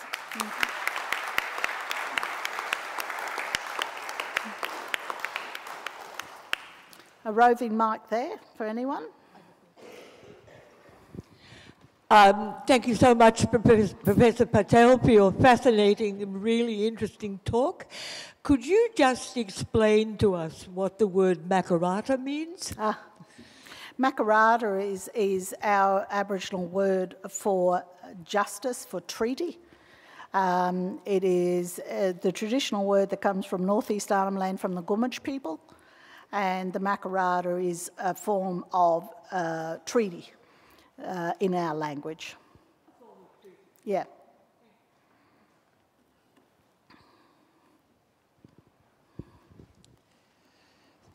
Thank you so much. It has been overwhelmingly interesting. Thank you.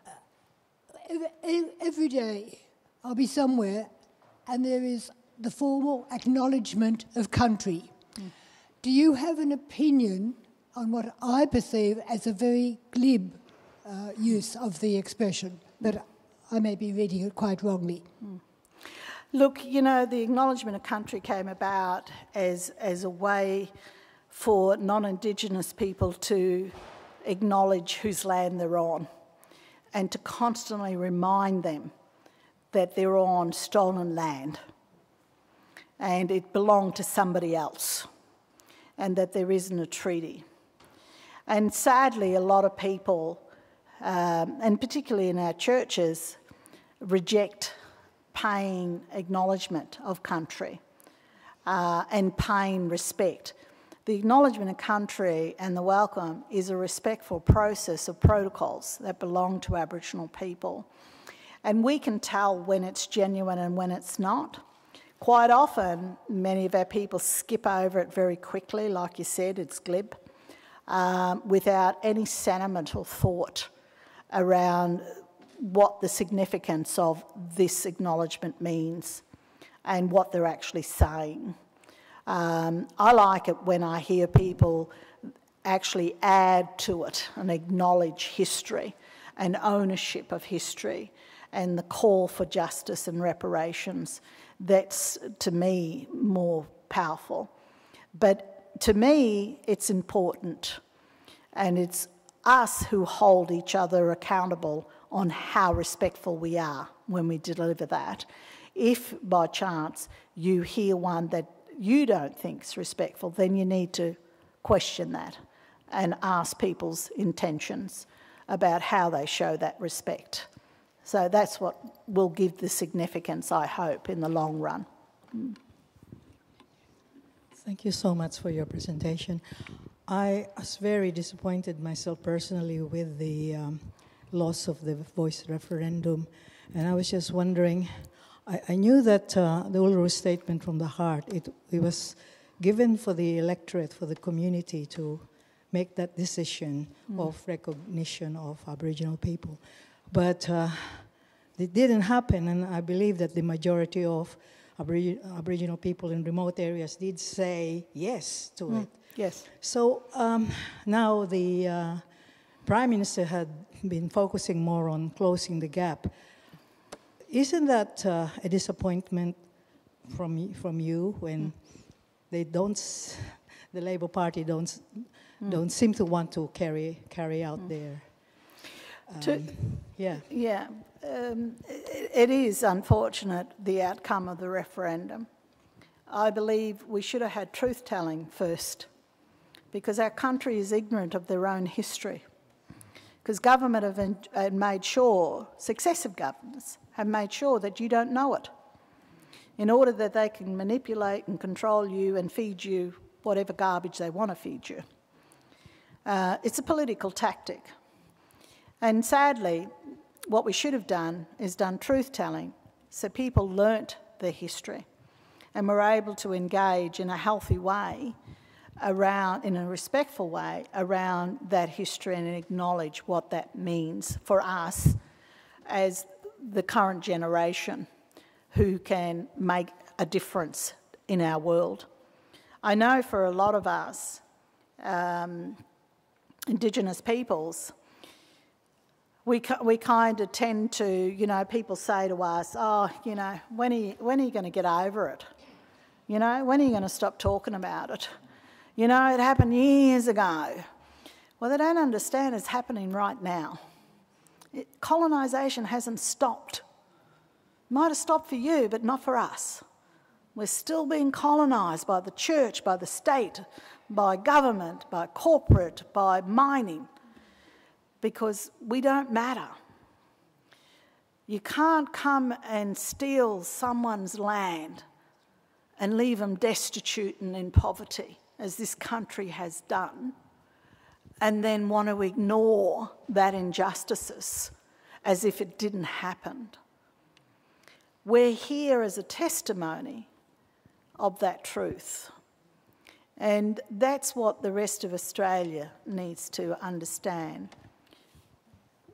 You may not be in the perpetrators of colonisation, but you've been the inheritors of colonisation. Your power, your privilege, your wealth has come out of our cost. And we want to see that justice handed down. We're not asking for your backyards. We're not asking to take your wealth.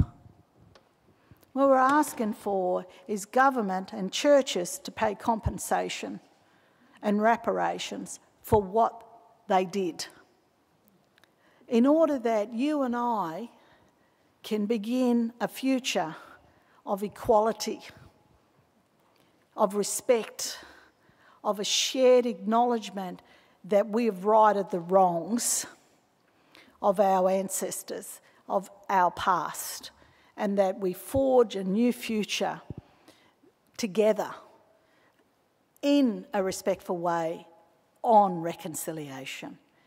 I always say to churches and I say to governments, we've been talking about reconciliation for 30 years. But we've never had a relationship. How can you reconcile with someone you don't know? I know all about you because I've been forced to learn about you. But you don't know nothing about me and my people. You don't know our language, you don't know our spirituality, you don't know our culture, you don't know anything. So how can we be reconciled? Because reconciliation's about a relationship. It's about getting to know one another. And that's what Aboriginal people want more than anything. We are relational people. We want a relationship with you. But we want it based on justice, on respect, mutual equity, prosperity. We want an opportunity for our children to thrive, not just survive. These are the things we want. And we reach out to you. The statement from the heart. You couldn't get anything more heartfelt, more spiritual, and more full of grace than that statement, where Aboriginal people again extending the hand of grace to the oppressor and say, please see us, please hear us, give us the recognition we're due. And that's to acknowledge us as the first people. Tell me what that would have done to each of yous in your own property. It wouldn't have had one iota of an impact on you. Not one iota. But it meant everything to us. It meant that this country for the first time sees us and then given us a voice to Parliament, it was no different than any lobby group that has the opportunity to lobby government. That's all it was, a voice to Parliament, to give us an opportunity to influence policies that were directly affected us. That's all it was. And it had no impact on your personal life. It didn't take from your pocket, your ownership. It had none. And you know, the wonderful thing about 6 million people voted yes. 6 million people. Yay. We only need two more million. Get it over the line. So you and I have a responsibility now to talk to our family, to talk to our neighbour, to challenge this racist perspective. But what we didn't do is the churches didn't stand and call Dutton to accountability on his racist agenda. That was disgusting and appalling. And that was problematic. It's okay. So this is why our approach to how we go forward is going to be important. I would ask, and what we're looking at doing is pulling people together, what we call walking together. I want to harness those 6 million votes. I want you to be able to come and sit here with my people and form a relationship. I want us to build community at the grassroots level that we define, not government, not anybody else, we define a relationship that's inclusive, where we get to share, where you get to learn, where you get to hear our aspirations, because they're not much different to your own. We want what you take for granted. We just want to be able to have opportunities to be a part of this nation and to have a respectful place within this nation, one where we're valued, where our knowledge is respected, and then we can bring it to the table. So keep your ears open, because we will be doing this in the near future. We need to be holding our church leaders and our governments accountable, because we need to define what our country should look like. They shouldn't get to define that. We should get to define that. Thank you. There's a lady here. Oh, sorry. Hang on. Sorry about that.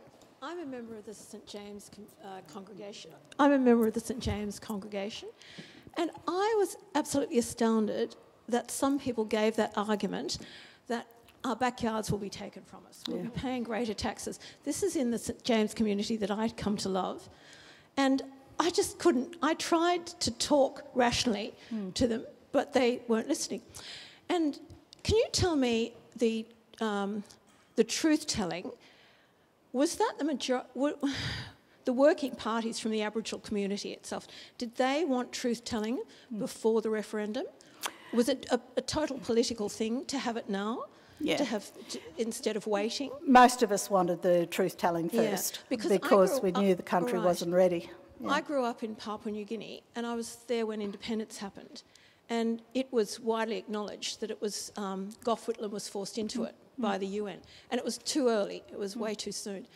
And so it just, it's such a difficult thing. And I think, where have we come from all this time? And no one appreciates, Yeah. Anyway, thank you. I just wanted to know about that truth-telling, which, thank you. Yeah. It's something that, you know, we as church people, Christians and community leaders, we need to be raising in our church. How are we going to be a part of the truth-telling? What does that look like in our community and in our context? Because truth-telling begins with us. It doesn't begin by government and everybody else. It begins right here with us. So we need to start asking that questions within our communities. How do we begin to do this? And what does it look like?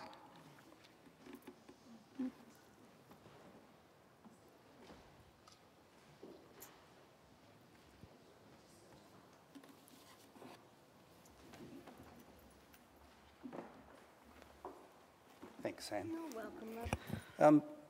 My name's Paul Oslington. I'm Director of the St James Institute, and I've been asked to offer some thanks this afternoon. So first just want to say on behalf of St James and the Institute, what a pleasure it's been to join with Pitt Street and Eremos and Wellspring in this joint activity.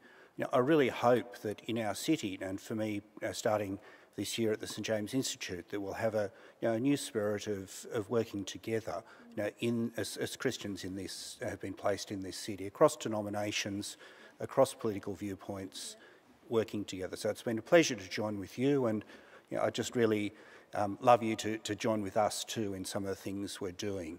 And we've got something on the future of theological education coming up on Thursday afternoon, which I know is a bit of a touchy subject at the moment, theological education. And I think pay tribute particularly to Anne's willingness in the rawness of what's happened at the University of Divinity, and not wanting to debate that, but just appreciate your willingness to come along and continue generously sharing in the midst of what's been happening for you and your school within the University of Divinity.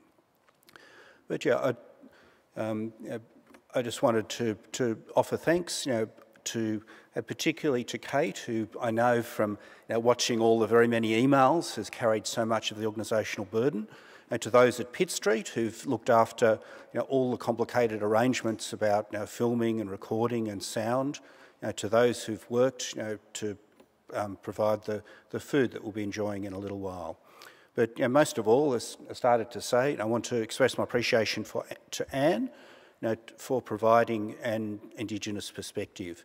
And I know for me personally, I'm not an expert on these matters, so it's been really good to listen and to learn. To Gary a few weeks ago and to Anne now, to her perspective on these issues. And I particularly appreciated, Anne, the practical advice you offered at the end on dealing respectfully with Indigenous people as people who are not necessarily familiar with the cultural norms. So thank you, Anne. Thank you to all who've been involved in organising this afternoon.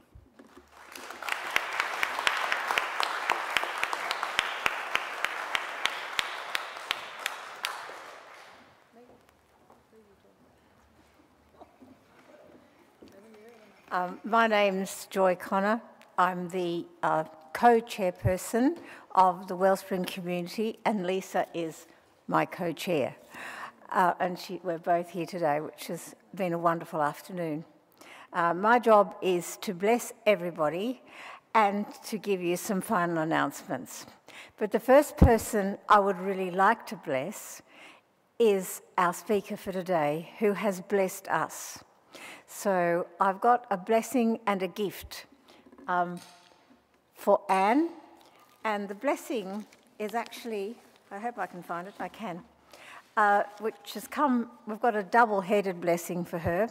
One from Betty Pike over in West Australia, which Naomi Wolf, our First Nations contact person at present in Wellspring, suggested for us, on a card that was specially made from a painting for our last year's listening to Celtic and First Nations voices about caring for creation.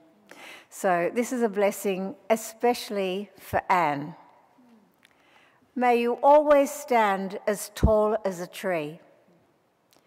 May you be as strong as the rock Uluru, as gentle and still as the morning mist. Hold the warmth of the campfire in your heart, and may the Creator Spirit always, always walk with you. The other blessing is from the Celtic side of our organisation, and it's much shorter. When you are deep in the earthy, messy thick of it, may you remember to look up at the stars. And I've got a little gift, well actually a little one and a big one, in case she can't fit one, they won't let her through at the airport. I've a visitor out at the detention centre, and I'm very good at hiding things, so I won't tell you the wicked things we've hidden and where.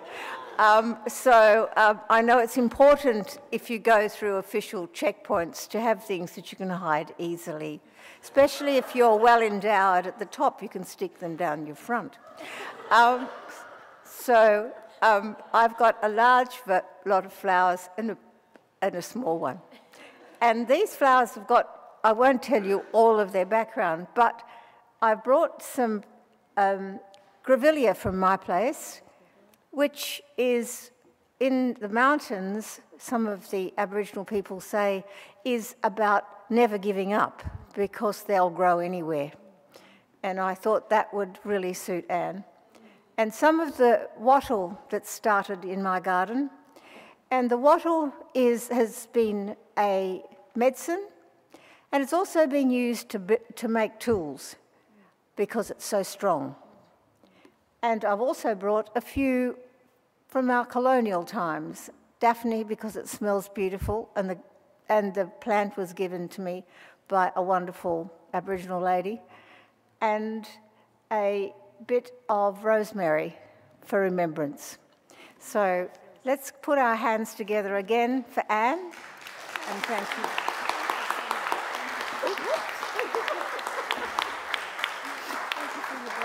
Thank you. Lovely. Thank you so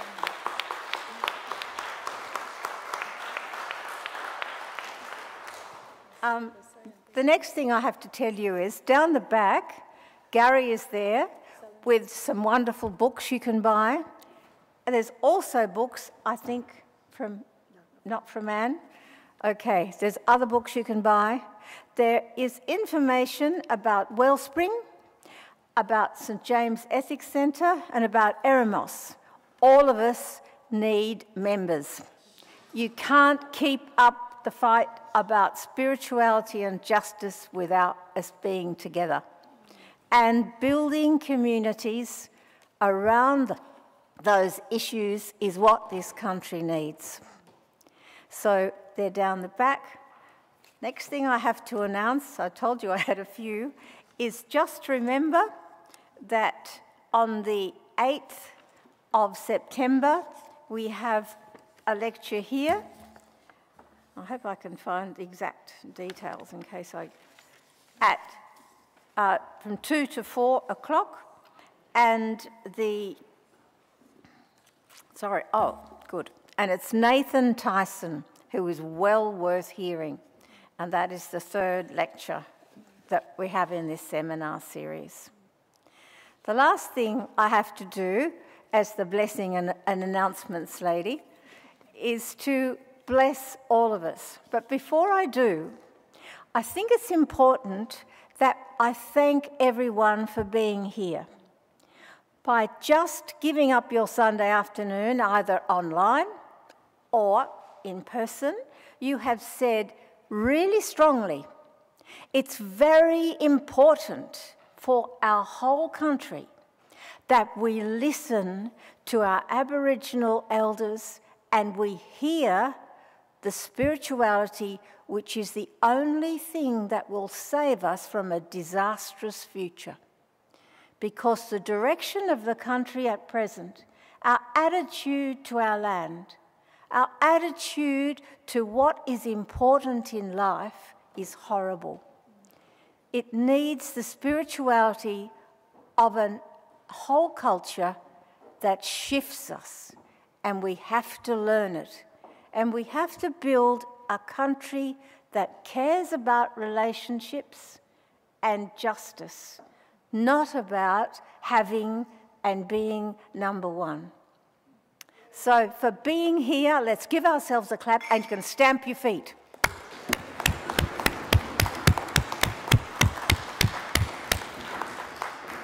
And here is our blessing for today. This is the blessing we give to new members at Wellspring, and I thought it's something that really matters for all of us. And this is our blessing.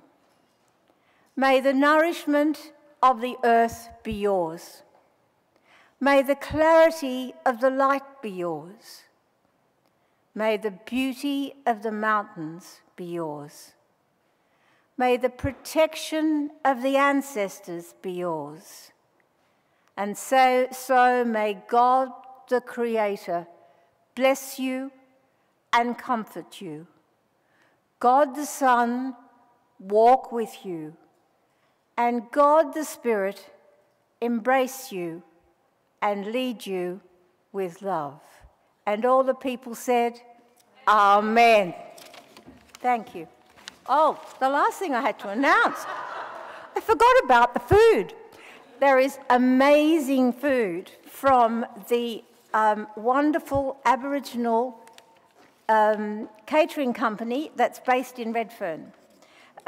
It's Auntie Beryl's company, and I've just got it, I keep forgetting its name. Sorry, I'll find it. Here it is. Yama Bargay, who are absolutely the best catering company we have ever discovered. So the food is here, the books are down the back, and the pamphlets are down the back. And thank you very much.